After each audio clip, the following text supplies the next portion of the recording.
I'm surprised he's got a job, to be honest with you. He's lucky he's got a job. Jacksonville police officer who admitted to spitting on his wife and spray painting vulgar insults on her house faced more punishment today. The Criminal Justice Safety and Training Commission met today in Ponte Vedra Beach. Now, this group oversees officer discipline when a sworn law enforcement officer violates the law or is, quote, not of good moral character. And today this group talked about Jacksonville Sheriff's Officer Fred Bible.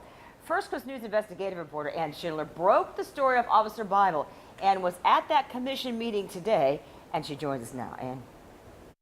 Before the start of today's meeting, some commission members told me it might just be a simple administrative matter with little discussion, but that didn't turn out to be the case. In fact, things got rather heated, with some commission members saying they thought this officer was lucky to even have a job.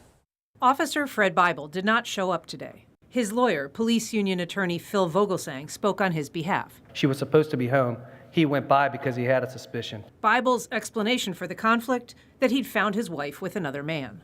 In this recorded interview with Internal Affairs, Officer Bible acknowledged the August 2016 confrontation. She said that you spit on her, you called her a slut and a whore, you kicked the side of her vehicle, which caused a dent.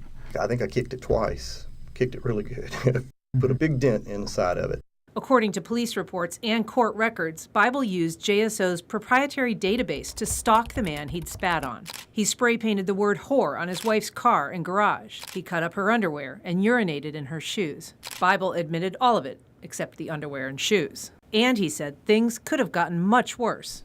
Been a policeman a long time, so when I get startled, I immediately pulled my gun. Only by the grace of God did I not hurt or kill someone that night.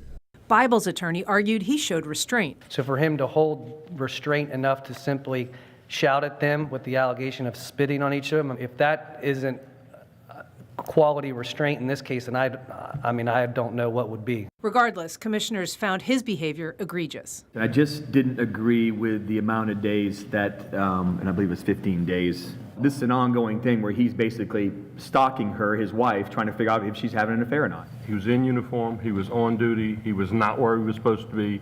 There's an officer in his sector that's not being backed up because he's over here confronting his wife. Under Sheriff Pat Ivey said he's confident Bible can perform all of his duties, including, quote, conducting domestic violence investigations while being sensitive to victims' needs. JSO suspended Bible for 15 days.